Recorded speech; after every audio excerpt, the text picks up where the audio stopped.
శ్రీ శివాయ గురవే నమః. ఈరోజు మనం మన భగవాన్ గారి బాలయోగేశ్వర భగవాన్ గారి గురించి మరి ఒక విషయం చెప్పుకుందాము. అదేమిటంటే భగవాన్ బాలయోగి గారు భక్తులతో కలిసి పౌరాదేవి అనే క్షేత్రానికి వెళ్ళి అక్కడ కొన్ని చూడాలని ఆయనకి అనిపించింది, గురువుల్ని అన్నమాట అనిపించి ఆయనేమో సేవాలాల్ మహారాజు గురు మందిరము దర్శించుకున్నారు. ఆ క్షేత్రానికి వెళ్ళి అక్కడేమో రామ్ మహారాజు గారిని దర్శించుకున్నారు. అక్కడ జగదాంబా మాత ఉన్నారు. ఆ జగదాంబా మాతను కూడా దర్శనం చేసుకొని 2 రోజులు నిద్ర చేసి అక్కడ జగదాంబాదేవి వద్ద సాధనలు ఉన్నారన్నమాట. అలా కొంతకాలం సాధన జగదాంబ గారి దగ్గర సాధన చేయటం మొదలుపెట్టారు. సాధనలో అలా కొంతకాలం ఉండేసరికి భక్తులతో కలిసి ఎంతో మహాత్ములను దర్శనాలను చేసుకొని తిరిగి మాహూరుకడికి ప్రయాణమై వెళ్ళిపోయారు. వెళ్ళిన తర్వాత భగవాన్ గారు వచ్చారని భక్తుల ఎంతోమంది మహాత్ముల దర్శనాలు అవన్నీ చేసుకొని తిరిగి మహిమాగఢ్కి వచ్చారు. మా బాలయోగేశ్వర గారు భగవాన్ గారు వచ్చారని భక్తులకి తెలిసింది. నిదానంగా తెలిసి మళ్ళీ భక్తులందరూ మహిమాగఢ్కి రావటం మొదలుపెట్టారు. వచ్చి మన భక్తులు ఈయన్ని దర్శనం చేసుకుంటుంటే అక్కడ దగ్గరలో ఉన్న కొంతమంది గురువులు ఉంటారు కదా, వారి దగ్గరికి భక్తులు వెళ్ళటం తగ్గించేసరికి ఆ గురువులకి మన దగ్గరికి రావటం లేదు, వీళ్ళు ఎక్కడికి వెళ్తున్నారు అని కొంత వాళ్ళు ఎంక్వైరీ లాగా చేశారు. చేసి ఈ బాలభగవాన్ అనే ఆయన ఎవరు అని ఆరా తీయటం మొదలుపెట్టి ఈయన మీద కంప్లైంట్ చేశారు. చేస్తే పోలీసులు, ఆఫీసర్లు, రాజకీయ నాయకులు ఈయన మీద నిఘా వేసి ఉంచారు. ఈ సంగతి అక్కడ ఉన్న కొంతమందికి తెలిసి ఒక భక్తుడు బాలయోగేశ్వర గారి దగ్గరికి వెళ్ళి ఈ జరిగిన సంగతి అంతా చెప్పారు.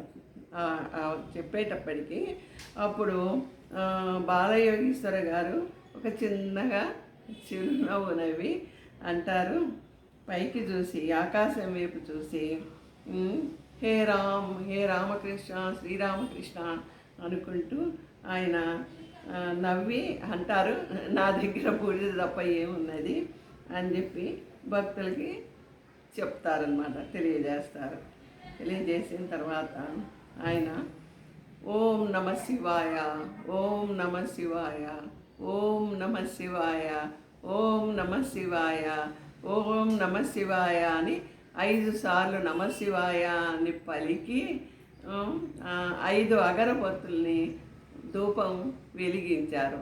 ఆ 5 అగరబత్తుల ధూపం పంచభూతాలకి ఆయన వేశారన్నమాట. వేసి భక్తులకి చూపించి ఆయన అంటారు, ఈ భక్తులందరినీ రుగ్మతలు, బాధలు, కష్టాలు అవన్నీ ప్రకృతి మాత నువ్వే తొలగించాలి అని ఆకాశం వైపు చూసి ఆ ప్రకృతి మాతకు చెప్పి ఆయన హర హర మహాదేవ్ అని పలికారన్నమాట. చూసారా మన గురువు గారి యొక్క సాత్విక గుణము. ఇలాంటి సిద్ధ పురుషుల్ని తెలుసుకోలేక చాలామంది వాళ్ళే ఏమంటే అవమానపడినట్టు తెలుసుకున్నారు. అందుకని మనం సత్యం గ్రహించి మన గురువు గారిని సేవించుకుందాము. బాలయోగేశ్వర భగవాన్ గారు అక్కడ యజ్ఞం చేసేవారు.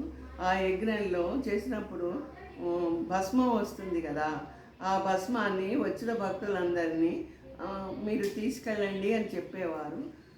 వాళ్ళందరూ వాళ్ళ చేతులతో ఆ భస్మాన్ని తీసుకెళ్ళి ఆ భస్మాన్ని వాళ్ళు రుగ్మతలకు, రోగాలకు, వారి కష్టాలకు, సమస్యలకు అది తగ్గించేది అనమాట. ఎందుకు అది మొహాన పెట్టుకోగానే అది వాళ్ళకి తగ్గించేది అనమాట.